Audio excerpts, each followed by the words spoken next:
What we're going to be taking a look now is a depth lineup. So these are the 2 players for each position on this Chelsea side and how they could potentially be lining up this season. So we're kind of seeing a revamped Chelsea team. They've spent over $300 million this pre-season. What are our expectations for them this upcoming season, Nico? Do you think they'll be a lot better than what we saw last year? Hopefully. I feel like Chelsea have so much ups and downs that we've grown used to them, when we really should be pushing Chelsea to win everything because of the amount of money spent. I don't know why, perhaps the past, it feels like if they're not winning a Champions League, a Premier League, it isn't a good season.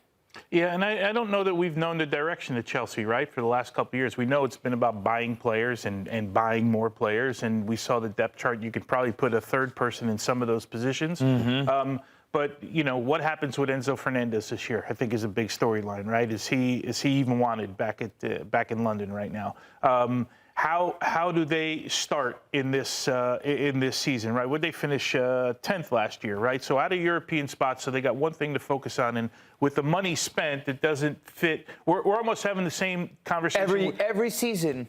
Exactly, and it feel like we're always expecting every year. Like, I think if I do my picks this year, I'm going to think about putting Chelsea in the top 5 just based on the talent in the team and the depth of the team. But then I don't know that they meet the expectation at the end of the day. And then I feel like for the money spent, that's a failure of a season, right? They're not going to be in Champions League. Okay, they're gonna, like, you have to go for the Premier League, and it's very difficult to go for the Premier League. I feel like it's difficult to start a season and for most clubs say, hey, it's either Premier League or bust, by the way. Like, you have to win, I guess. It's Xabi Alonso's first season. You got to give him some time to settle. But this is notoriously the club that will sack no matter who in order to achieve results. You need short-term results. You need results now. I don't know how much of a long-term project building ideology this club has. Chelsea are so up in the air, like you guys said. What are they trying to be? That's the question, is what everyone's trying to figure out. We kind of had that question with Spurs last year. What do Spurs want to be? Do they want to be a consistent Champions League challenging team? Do they want to sell young players? Do they want to sign big name players? Chelsea have, for the last couple of years, just been all over the place. But I think under Xabi Alonso, they will solidify an identity. They have to shoot for top 5. What happens they when have they're to 10th make it by to Champions Christmas? League. I mean, if they're 10th by Christmas, then they're again in another issue. Right. They will have to again fire another manager. Here's where this whole identity of Chelsea happens, right? Yeah. Let's just say they're 10th by Christmas, right? Are you going to stick it out, or are you going to fire Xabi Alonso? I feel like if you fire Xabi Alonso, history tells you they're going to fire Xabi Alonso. Right? I was just going to say. Right, and that's what we've been waiting for them to turn it around and for them to be a different Chelsea than what we've seen. A different Chelsea would be, okay, we see some progression. Okay, we're in 10th. You know, I don't think they're going to be in 10th, but somewhere around the outside of European spots. Let's stick with Xabi Alonso because we see the direction we're going. That's just not been the history. Yeah. Why don't we try and keep it a bit more positive? Look, they've got this new manager in. They've got these new 6 new faces. They've spent so much money. Under Xabi Alonso, what players do you think will benefit the most under him? Whether it be a new player or a player who's been there before? Yeah, I think the midfielders in Romeo Lavia, in Enzo Fernandez and Caicedo, who are a little bit more settled, but obviously to add that extra layer. I think Caicedo especially. Last year, I don't think he was at his best, and we've seen him reach heights that are very important. Palmer as well. Like, I just want to see a lot of these players grow into a consistently world-class status, right? Palmer has had dips. Yeah. Enzo Fernandez has had dips. Although we've seen much more bright spots than not from him, but Caicedo as well. I'm looking at Moises Caicedo, right at Moises Caicedo. When you're a player like Moises Caicedo and you get to play under Xabi Alonso, who was one of the best midfielders of all time, you can pick up something from his passing range, from the way that he sees the game, from the way that the spaces he picks in midfield, the times he picks to move forward. if I'm Moises Caicedo and I see that Xabi Alonso is coming in to be my manager, I am overjoyed. I'm delighted because I would see that as someone I could absolutely learn from. Moises Caicedo was one of the best ball-winning midfielders in the world, but he can be a better player. He can grow as a player, especially in possession.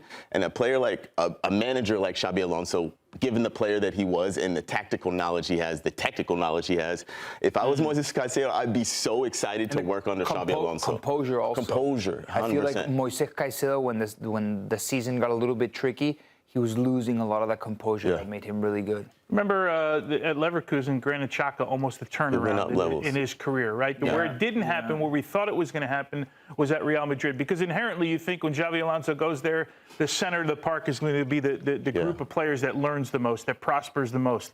And it just didn't work. But there's probably at Real Madrid, there's other reasons. That's why I think people are excited about the fact that he's here with this group of players.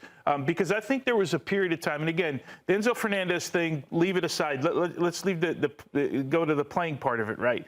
There was a time in the Premier League where people thought that is the best midfield in the Premier League, the best two midfielders in the Premier League. And we just have to find a consistency, or they have to find it. And that Xabi Alonso, if he gets the chance to work with those two players, I think they'll really benefit. And I think the Rodgers move is really, really big because I'm completely sold on him.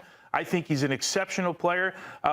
Pedro Neto, I'm not sold on. Like, I always feel like I leave a game wanting a little bit more, right? Give me a little bit more. And then there's a moment of brilliance, but then there's, 80 minutes where it's almost there, right? And I think Rodgers kind of changes the narrative there. Yeah. So Xabi Alonso came from Real Madrid, arguably the hardest job in football. Aaron, what does he need to do to be successful in his first year at Chelsea? Yeah, number one, he's got to build or rebuild the Chelsea locker room culture.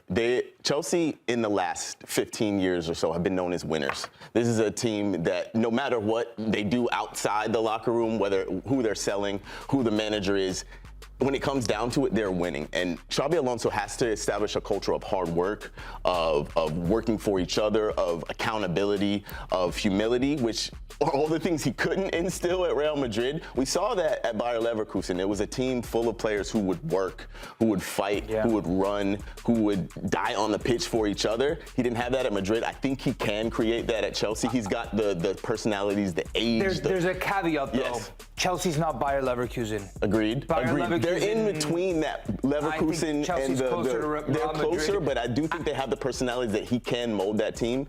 And if they don't, if he can't, I think he can get those guys out of there. They're young and they haven't done anything yet, which is but not an Enzo. I don't know if Enzo's going to be in there, but if he's one of those guys that if he doesn't buy in, you can get him out of there. Number two, they have to establish a base of defensive solidity. Chelsea has been leaking goals. They have been a disaster. And that's the best way to describe it, a disaster. And Xabi Alonso will come in. He will establish a base. I'm really interested to see whether he wants to play in a back four. I think the first 3 matches he's played under Chelsea, or Chelsea's played under him, has been a back four rather than a back 3 that he played with Leverkusen. But whether it's back 3 or back 4, they have to establish a defensive base. They have to start from there. They have to be defensively solid and then figure out what their attacking identity is going to be. How do Chelsea want to play? Are they going to be a counter-attacking team? Are they going to play in a mid-block? Are they going to play in a deep block and counter-attack? Or are they going to want to dominate the ball? Whatever it is, they have to establish that identity and build around that. They can't go flip-flopping and say one game, we're gonna be a team that only wants 30% of the ball. We're gonna sit completely in. And the next game, we think we're gonna dominate the ball. They have to pick an identity and work through that, and maybe have a plan B or a plan C, but they have to establish who they are with the ball. And I think if they do all those 3 things, Xabi Alonso will be successful. I think the defensive part of it's really important. My quick look here, they're like 12th or 13th most conceded goals in the Premier League last year, right? Which isn't what we think about when we think about Chelsea, right, historically. But, of course, I go back to the Petr Cech days and the John Terry days and those days right there. A little bit different side. So that part needs to be right. As far as style of play, I can't imagine they won't be a possession team that gets forward. It's how Xabi Alonso wants to play, right? I don't see him as a counter-attacking team. And he's got players that can play, right? So I think he needs to find who they are. And the other thing is, Enzo Maresca a little bit was in this rotation period because he had so many players in this roster. I think early on, you got to establish who your guys are. Remember at Leverkusen, he rotated every single game. Maybe rotated is a strong word because when you think rotated, it's like change the 11. He 3 or 4 players were plug and different every played single a decent amount at Leverkusen. So I think you have the liberty to do that at Chelsea, whereas in Real Madrid, I think that was his issue a lot of the times, right? Almost trying to like preserve the locker room a little bit. It's like, okay, you're going to play, and within one decision, he lost the dressing room. And I mean, Tone, like, you'll understand the dynamics at play in a dressing room. It's so easy to lose a dressing room. And it's so hard to get it back. Yeah, once you lose it, I don't think you'll get it back. It's done, yeah. The very few managers have ever like wrestled the dressing room back after you've lost it, right? Yeah, he's one of 5 Spanish managers in the Premier League now, just adding to that tally. I've just been told as well they're playing Arsenal match day 3, so it'll be a huge London derby. Where? At Arsenal. Yeah. But before that, they start off at Fulham, so they've got some London derbies at the start of the season. Thanks for watching this video from Morning Footy. For all news and insights regarding leagues around the world like EFL, Serie A, and all UEFA competitions, both men's and women's, don't forget to sign up for Paramount+.